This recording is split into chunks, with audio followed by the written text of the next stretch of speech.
जहाँ बेन अब बड़ा हो चुका है और एक माहिर ट्रेजर हंटर भी बन चुका है। वो शार्लेट की तलाश में अपने दो दोस्त इयान और राइली के साथ एक बर्फीली जगह आया होता है, जहाँ इयान के साथ उसका एक और साथी होता है जो सभी मेटल डिटेक्टर से शार्लेट को ढूंढने लगते हैं। और देखते ही देखते एक जगह बजर बजने लगता है, इसलिए वो वहाँ खुदाई शुरू कर देते हैं, जहाँ बेन को शार्लेट मिल ही जाता है जो एक जहाज होता है। अब सभी उस जहाज को बर्फ से निकालने के बाद अंदर जाकर खजाने की तलाश करने लगते हैं और अंदर उन्हें कई सारे बैरल मिलते हैं जिनमें बारूद होता है। तभी फिर एक बैरल में बेन को कोई चीज मिलती है और जैसे वो उसे खोलता है उसके अंदर एक स्मोक पाइप होता है जिसकी डंडी पर कुछ लिखा होता है जो बेन को समझ नहीं आता कि ये क्या लिखा है। इसलिए वो अपनी थोड़ी सी उंगली काट कर खून को डंडी पर लगाता है और उस डंडी को एक पेपर पर रोल करता है जिससे उसे एक पहेली मिलती है। अब बेन ठहरा एक एक्सपर्ट, वो तुरंत ही उस पहेली का मतलब समझ जाता है और फिर बाकियों से कहता है कि आजादी के घोषणा पत्र पर एक नक्शा है जिसे ऐसे इंक से बनाया गया था जो दिखाई नहीं देगी, लेकिन अगर हम उस पर एक खास प्रकार का केमिकल गिराए तो वो नक्शा हमें दिखाई देने लगेगा। जिस पर इयान कहता है कि हम उसे चुरा लेंगे, पर इस पर बेन कहता है कि हम ऐसा नहीं कर सकते। और अब बेन के मना करने पर इयान अपने साथी के साथ उस पर गन तान कर कहता है कि मुझे सारी बात बताओ कि इसके बाद मुझे और किस चीज की जरूरत होगी, वरना मैं राइली को मार दूंगा। पर बेन एक फ्लेयर को जलाकर इयान की तरफ फेंकता है जिससे इयान के हाथ में आग लग जाती है क्योंकि उसने बारूद को छुआ था, इसलिए वो फ्लेयर को नीचे गिराकर जहाज से बाहर भाग जाता है।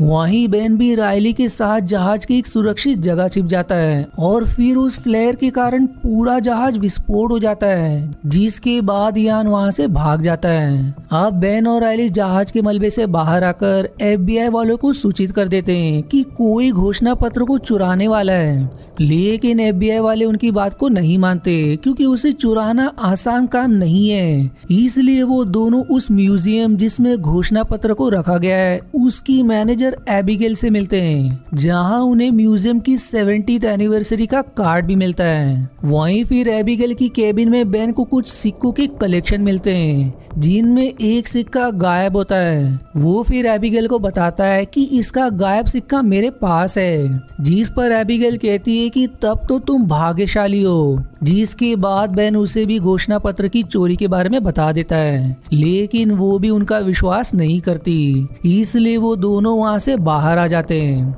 जहां बेन अब राइली से कहता है कि गलत इंसान के हाथ में घोषणा पत्र जाने से अच्छा है कि हम खुद ही उसे चुरा ले।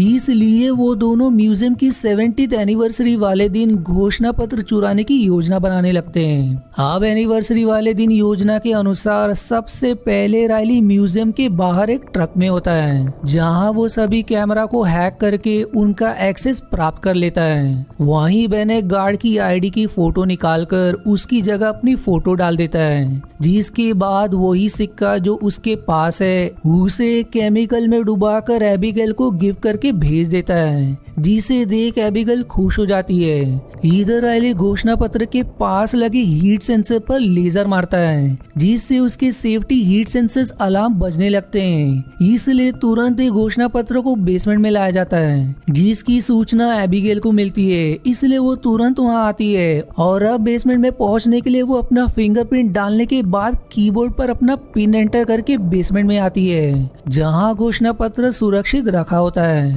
अब रात के समय बेन गार्ड का कपड़ा पहनकर म्यूजियम के अंदर आता है और बाथरूम में जाकर कपड़ा बदल देता है और चालाकी से उसका ग्लास बदलकर अपने पास रख लेता है और फिर उसे बाथरूम में लाकर एक केमिकल के अंदर डालता है, जिससे एबिगेल के फिंगरप्रिंट ग्लास पर दिखने लगते हैं, जिसे वो अपने अंगूठे पर लगा देता है। जिसके बाद वो उसी फिंगरप्रिंट को बेसमेंट के लॉक पर लगाकर कीबोर्ड पर एक लाइट मारता है, जिससे एबिगेल ने जो बटन दबाया था वो दिखाई देने लगता है और फिर वो उस बटन को दबाकर बेसमेंट में पहुंच जाता है, जहां कोई भी गार्ड नहीं होता। इसलिए अब वो घोषणा पत्र के फ्रेम को खोलने की कोशिश करता है, पर तभी रायली का एक्सेस कैमरा बंद हो जाता है, जिससे वो समझ जाता है कि इयान यहाँ आ गया है। इसलिए अब बेन फ्रेम के साथ ही घोषणा पत्र को ले जाने लगता है, पर तभी वहाँ इयान आ जाता है और उसके साथ ही बेन पर गोली चला देते हैं। लेकिन फ्रेम बुलेट प्रूफ ग्लास की होने के कारण बेन बच जाता है और फिर वो लिफ्ट के अंदर आकर घोषणा पत्र को फ्रेम से निकाल लेता है।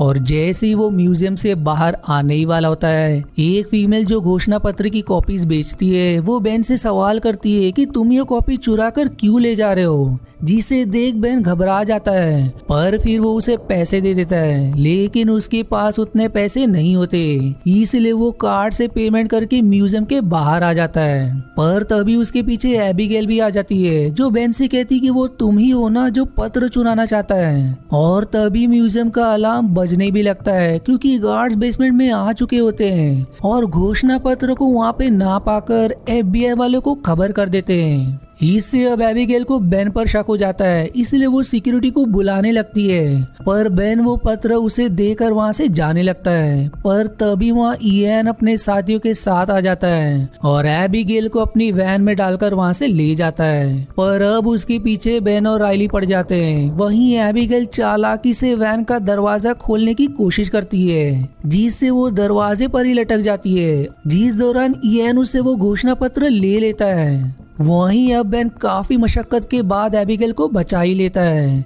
लेकिन घोषणा पत्र इयान के हाथ लग जाता है, जिसे देख एबिगेल बेन से कहती है कि उन्होंने घोषणा पत्र ले लिया। लेकिन बेन रिवील करता है कि उनके पास सिर्फ कॉपी है, जिसे मैंने म्यूजियम से खरीदा था, और असली मेरे पास है, जिसे वो एबिगेल को दिखाता है। वहीं अब इयान घोषणा पत्र की कॉपी को देखकर एकदम गुस्सा हो जाता है। इधर रायली अब सवाल करता है कि अब हमें कहाँ जाना है जहाँ हम इस पर केमिकल डाल सके, जिस पर बेन कहता है कि मैं अपने घर भी नहीं जा सकता क्योंकि मैंने पेमेंट कार्ड से ही की है, इसलिए FBI वाले किसी भी समय मेरे घर पर पहुंच जाएंगे। वहीं म्यूजियम में FBI वाले CCTV फुटेज से पता लगा लेंगे कि बेन ने उसे चुराया है, क्योंकि जब शॉप वाली फीमेल ने सवाल किया था कि तुम इसे क्यों चुरा रहे हो, तो बेन घबरा गया था, जिस घबराहट में कार्ड से पेमेंट करने के कारण उन्हें उसका एड्रेस भी मिल जाता है। इसलिए फिर वो सीधे बेन के घर पर धावा बोलते हैं, लेकिन उन्हें वहाँ कोई नहीं मिलता। अब बेन और बाकी पैट्रिक के घर आते हैं, जहां बेन पैट्रिक से साइलेंस डूगुड के पत्र जिसे बेंजामिन फ्रैंकलिन ने लिखा था वो उनसे मांगता है, जो उनके ही पास है।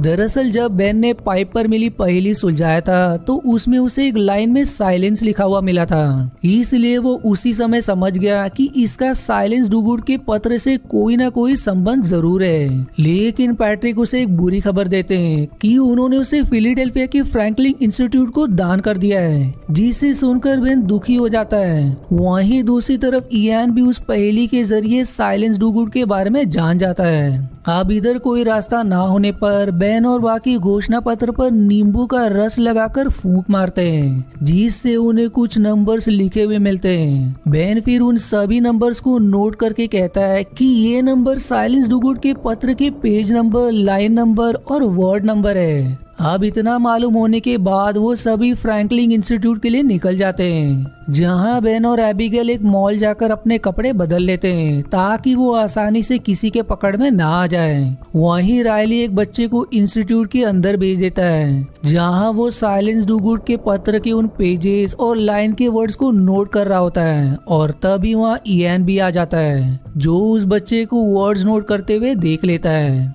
इधर इंस्टीट्यूट के बाहर रायली को उन नंबर्स का आखिरी वर्ड एक बस पर बनी बेल की फोटो पर लिखा हुआ मिलता है, इसलिए वो उसे लिख कर वहाँ से निकल जाता है। और वहीं इयान बच्चे का पीछा करते हुए इंस्टीट्यूट के बाहर आता है, लेकिन उसे वहाँ कोई नहीं मिलता। अब रायली बेन और एबिगेल के पास आता है और उन्हें उन वर्ड से बनी पहेली बताता है, जिसका अर्थ बेन ये निकालता है कि लिबर्टी बेल की परछाई जिस जगह पड़ेगी वहाँ नक्शा देखने वाली चीज रखी है, लेकिन उन्हें समय मालूम नहीं होता। इसलिए वो काउंटर पर बैठी फीमेल से $100 का नोट मांगता है, क्योंकि उस नोट को बेंजामिन फ्रैंकलिन के दोस्त ने डिजाइन किया था और उसमें उन्हें दोपहर का 2:22 लिखा मिलता है, लेकिन अब तक 3 बज गए थे।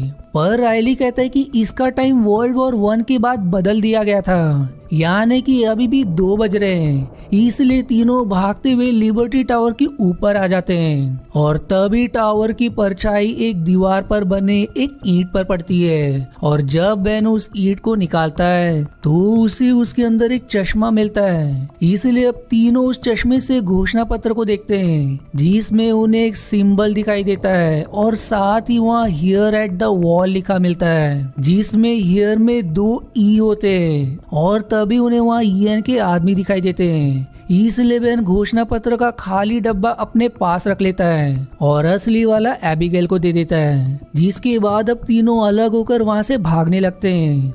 लेकिन दुर्भाग्य से एबिगेल भागते हुए नीचे गिर जाती है जिससे घोषणा पत्र भी उसके हाथ से छूट जाता है जो अंत में ईएन के हाथ लग जाता है और वो उसे लेकर वहाँ से चला जाता है। अब एबिगेल बेन को फोन करके खबर कर देती है कि घोषणा पत्र ईएन के हाथ लग गया, जिसे सुनकर वो परेशान हो जाता है और अब जैसे ही वो अपनी गाड़ी के पास आता है तो उसे एफबीआई वाले धर लेते हैं और तभी वहाँ एबिगेल और राइली भी आ जाते हैं जो एफबीआई वाले को देख वहाँ से भाग जाते हैं। अब एफबीआई का सीनियर सडुस्की बेन से पूछता है कि तुमने घोषणा पत्र क्यों चुराया, लेकिन बेन कहता है कि मैंने उसे नहीं चुराया बल्कि मैं तुम सभी को चेतावनी देने आया था कि वो चोरी होने वाला है, मैं तो बस उसे बचा रहा था। वहीं अब सडुस्की उस चश्मे से एक ग्लास को ऊपर करता है जिसे देख बेन को समझ जाता है कि ग्लास के ऊपर करने पर हमें घोषणा पत्र से कुछ और जानकारी मिलेगी और तभी ईएन बेन को फोन करके कहता है कि यदि तुम अपने दोस्तों को जीवित देखना चाहते हो तो कल सुबह ही यूएसएस इंटरप्रेट जहाज की डेक पर मिलो और चश्मा और पाइप भी साथ लेकर आना। जिस पर एफबीआई वाले मान जाते हैं, इसलिए वो ईएन को हाँ कह देता है। अब अगले दिन बेन जहाज के डेक पर आ जाता है जहां एफबीआई वाले भी साधारण कपड़े में तैनात होते हैं और तभी एक आदमी बेन से कहता है कि पानी में कूद जाओ। इसलिए बेन को पानी में कूदना पड़ता है जिससे वो एफबीआई वालों को भी चकमा दे देता है और फिर पानी के अंदर से एक डाइवर चुपके से बेन को एक जगह लेकर आता है। फिर तभी उसे एबिगेल फोन करके कहती है कि मैंने ईएन से एक डील की थी, इसलिए मैंने उसको खजाने की सारी बात बता दी जिसके बदले उसने तुम्हें एफबीआई वालों से बचाया।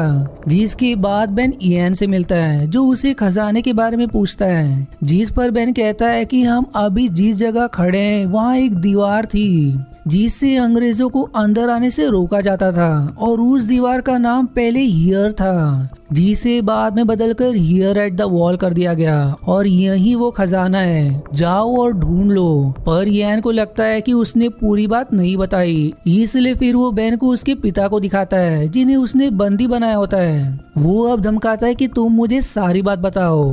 तब बेन अपने पिता के लिए उसे वही सिंबल दिखाता है जैसा कि घोषणा पत्र पर बना था, जो सिंबल सामने बने चर्च पर भी मिलता है। इसलिए सभी तुरंत चर्च के अंदर आ जाते हैं। अब ईएन राइली और एबिगेल को भी चर्च लेकर आता है। वहीं बेन फिर से चश्मा लगाकर घोषणा पत्र देखता है और जैसे ही वो चश्मे के एक ग्लास को ऊपर करता है वहाँ उसे पर्किंगटन लेन लिखा मिलता है। बेन अब कहता है कि पहेली के अनुसार हमें पर्किंगटन लेन की कब्र के पास जाना है और वो कब्र इसी चर्च के नीचे है। इसलिए अब सभी चर्च के नीचे आ जाते हैं जहाँ उन्हें पर्किंगटन लेन की कब्र मिल भी जाती है, जिसे खोदने पर उन्हें अंदर जाने का रास्ता मिलता है और अंदर जाने के बाद उन्हें वहाँ कई सारे लकड़ी की सीढ़ियाँ दिखाई देती है। वो सभी उसके सहारे नीचे उतरने लगते हैं, पर तभी ईएन के एक आदमी का पैर फिसल जाता है जिससे वो सीधे नीचे खाई में गिर जाता है, जिसके कारण अब बाकी सीढ़ियाँ भी गिरने लगती है। पर सभी जैसे तैसे बचकर एक जगह आ ही जाते हैं जहाँ से आगे जाने का रास्ता होता है। लेकिन जब सभी वहाँ से आगे बढ़ते हैं तो उन्हें वहाँ कोई खजाना नहीं मिलता, जिस पर फिर ईएन गुस्से में सवाल करता है कि खजाना कहाँ है, तुम मुझसे कुछ तो झूठ कह रहे हो, इसलिए तुरंत मुझे बाकी के क्लू बताओ वरना मैं तुम्हें मार दूंगा। जिस पर फिर पैट्रिक बेन को बचाने के लिए उसे बता देते हैं कि क्लू यहाँ लगा ये लैंटर्न है और जब अंग्रेज बॉस्टन के चर्च पर हमला करने आए थे तो यहाँ लैंटर्न लगाई जाती थी। यदि वो पानी के रास्ते आते थे तो 2 लैंटर्न होते थे और जमीन के रास्ते हो तो 1 लगाई जाती थी और अभी यहाँ 1 ही है। यानी कि अब हमें बॉस्टन के चर्च जाना होगा। जितना जानने के बाद ईएन अपने साथियों के साथ अकेले वहां जाने लगता है, जिस पर बेन कहता है कि हमें भी अपने साथ ले चलो, लेकिन धोखेबाज ईएन उन्हें छोड़कर वहां से चला जाता है। अब उसके जाने के बाद राइली कहता है कि हम यहाँ फंस गए, हमें खजाना भी नहीं मिला। पर बेन कहता है कि घबराओ मत, मैंने ईएन को गलत क्लू बताया है, जिसे सुनकर राइली खुश हो जाता है। इसलिए अब बेन एक दीवार जिस पर आग बनी थी उसके नीचे बने बटन को दबाता है, जिससे वो दीवार खिसकने लगती है। जिसके बाद वो सभी उस कमरे में प्रवेश करते हैं, लेकिन वहां भी उन्हें कोई खजाना नहीं मिलता, जिसे देख सभी दुखी हो जाते हैं। पर तभी वहाँ दीवार पर बेन को एक होल बना मिलता है जो उसी स्मोक पाइप जैसा लग रहा था। और फिर बेन जैसे ही पाइप को उसमें डालता है तो अचानक से ही वो दीवार सामने से हट जाती है और अब वहाँ से अंदर जाने का रास्ता भी बन जाता है। और फिर जैसे ही सभी अंदर प्रवेश करते हैं तो उनकी खुशी का ठिकाना नहीं रहता, क्योंकि वहाँ सारा खजाना होता है और वहीं उन्हें बाहर निकलने का रास्ता भी मिल जाता है। इसलिए सभी वहाँ से बाहर आ जाते हैं और तब तक वहाँ सडूस्की भी पहुँच जाता है। बेन फिर उसे घोषणा पत्र देकर कहता है कि हमने उस खजाने को ढूंढ लिया जो इसी देश की प्रॉपर्टी है, इसलिए आप इसे सरकार को सौंप सकते हो। पर सडूस्की कहता है कि घोषणा पत्र चुराने के आरोप में किसी को तो जेल में जाना ही होगा, इसलिए बेन सडूस्की को ईएन का पता बता देता है। और अब सारे एफबीआई वाले ईएन के पास आकर उसे उसके साथियों के साथ धर लेते हैं। अब मूवी के आखिरी सीन में खजाना ढूंढने पर बेन को खजाने का 10% दिया जाता है, लेकिन वो बस 1% लेता है, जिसका भी वो आधा राइली को दे देता है। राइली अब उन पैसों से अपनी फेवरेट कार खरीद लेता है और वहीं बेन और एबिगेल दोनों एक साथ हो जाते हैं, जिन्होंने उस आधे रकम से एक विशाल घर बना लिया होता है। जिसके बाद वो दोनों उस घर के अंदर प्रवेश कर जाते हैं और इसी हैप्पी एंडिंग के साथ ये मूवी यहीं समाप्त हो जाती है। अब अगर आपको लग रहा होगा कि ये मूवी यहीं समाप्त होती है, तो नहीं, इसका एक और सीक्वल है, जिसका अगर आपको एक्सप्लेनेशन देखना है तो इसका लिंक मैंने आई बटन, डिस्क्रिप्शन और कमेंट में मेंशन किया है, जिसे जरूर देखिएगा क्योंकि वो भी उतनी ही रोमांचक है। और यदि अगर आपको मेरी एक्सप्लेनेशन पसंद आ जाए तो वीडियो को लाइक जरूर करें। और आज के वीडियो में इतना ही। आशा है आपको मेरी एक्सप्लेनेशन पसंद आई। यदि हाँ तो प्लीज वीडियो को लाइक करना और चैनल को सब्सक्राइब करके सपोर्ट करना ना भूलें। मिलते हैं अगले एक्सप्लेनेशन वीडियो में, तब तक के लिए धन्यवाद दोस्तों।